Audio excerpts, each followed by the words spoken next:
కావలి cricket club ఆధ్వర్యంలో కావలి cricket క్లబ్కు సంబంధించినటువంటి president Siddhu ఆధ్వర్యంలో వాళ్ళ మిత్రమండలి దాంట్లో కార్యనిర్వాహక సభ్యులు అందరూ కూడా కలిసి ప్రతి సంవత్సరము కావలిలో టోర్నమెంటు నిర్వహించడం ఆనవాయితీగా పెట్టుకుని 2024 డిసెంబర్లో మొట్టమొదట కావలి నడిబొడ్డు ఉన్నటువంటి స్టేడియంలో క్రికెట్ టోర్నమెంట్ని ఘనంగా కూడా నిర్వహించడం జరిగింది.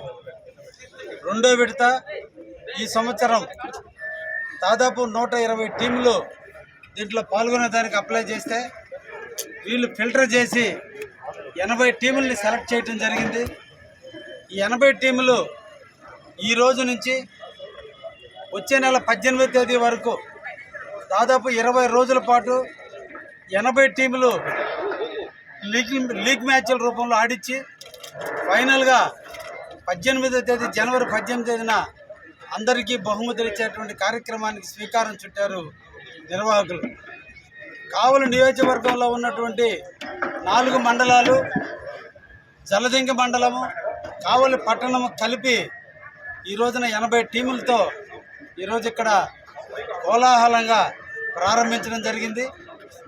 ఈ సందర్భంగా కావలి ప్రజానీకానికి, కావలి ప్రాంతంలో ఉన్న ప్లేయర్స్ అందరికీ కూడా ధన్యవాదాలు తెలియజేస్తూ జనవరి 1 అదేవిధంగా సంక్రాంతి వస్తున్నటువంటి తరుణంలో అన్ని కాలేజీలు కూడా సెలవులు ఇవ్వటం, ఎంప్లాయీస్ అందరూ కూడా ఇళ్లకు వచ్చేటువంటి టైంలో ఈ టోర్నమెంట్లు అందరికీ కూడా ఆహ్లాదకరమైనటువంటి పరిస్థితిని ఏర్పరుస్తాయని, ఈ ప్లేయర్స్ అందరూ కూడా చాలా కాంపిటేటివ్ స్పిరిట్స్తో ఆడుతున్నప్పుడు గ్యాలరీలో చూసేవాళ్ళు కూడా ఎక్కువ మంది వచ్చి తిలకించడం గత సంవత్సరం కూడా చూడటం జరిగింది.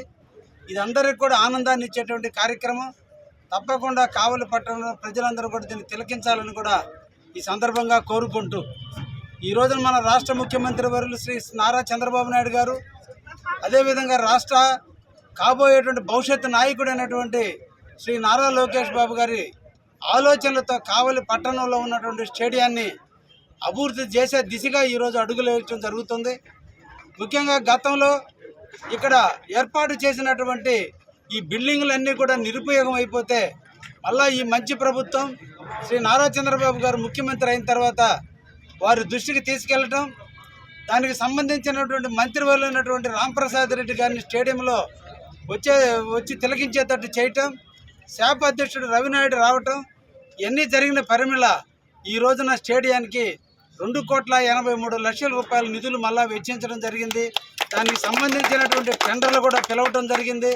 అతి తొందరలో ఇక్కడ ఆగిపోయినటువంటి బిల్డింగులన్నీ కూడా పూర్తి చేసి ఇండోర్ గేమ్స్ని ఆడుకునే విధంగా కావలి పట్టణంలో ఉన్నటువంటి ప్లేయర్స్ అందరూ కూడా ఇక్కడ సభ్యులుగా ఉండి ఆడుకునే విధంగా దాన్ని కూడా తొందరలోనే ప్రారంభించడం జరుగుతుందనే విషయాన్ని కూడా కావలి ప్రజానీకానికి తెలియజేస్తూ, అదేవిధంగా ఈ స్టేడియంలో చాలామంది వాకర్స్ ఉదయం పూట సాయంత్రం పూట వాకర్స్ రావడం జరుగుతుంది. వారికి కూడా రాత్రి పూట కూడా వాక్ చేసుకునేటట్టుగా సోలార్ లైట్లన్నింటినీ కూడా ఈరోజు మంజూరు చేయించున్నాం. జనవరి తర్వాత దాన్ని కూడా ప్రారంభించి అతి తొందరలోనే ఈ స్టేడియం చుట్టూ రాత్రి కానీ ఏవో చీకట్లో కూడా నడుచుకునే దానికి ఇబ్బందులు లేకుండా, అదేవిధంగా నైట్ ప్రాక్టీస్ చేస్తే ప్లేయర్స్కి ఇబ్బంది లేకుండా లైట్లు కూడా వేసే కార్యక్రమం కూడా శ్రీకారం చుట్టాం. తప్పకుండా అది కూడా పూర్తి చేస్తామని ఈరోజు మన కావలి పట్టణానికి ఒక మంచి స్టేడియం ఉంది. ఆ స్టేడియం అన్ని అంగులతో తొందరలోనే దాన్ని ప్రారంభించే దిశగా అడుగులు వేస్తుంది.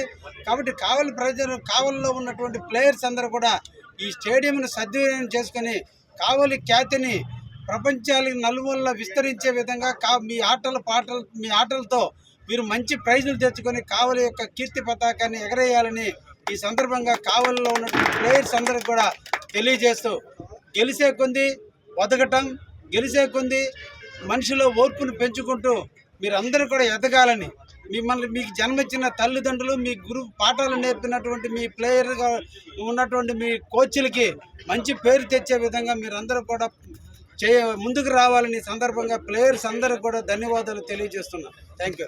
చరిత్ర సృష్టించినోడు ఇప్పుడు ఆ చరిత్రని తిరగరాయబోతున్నాడు.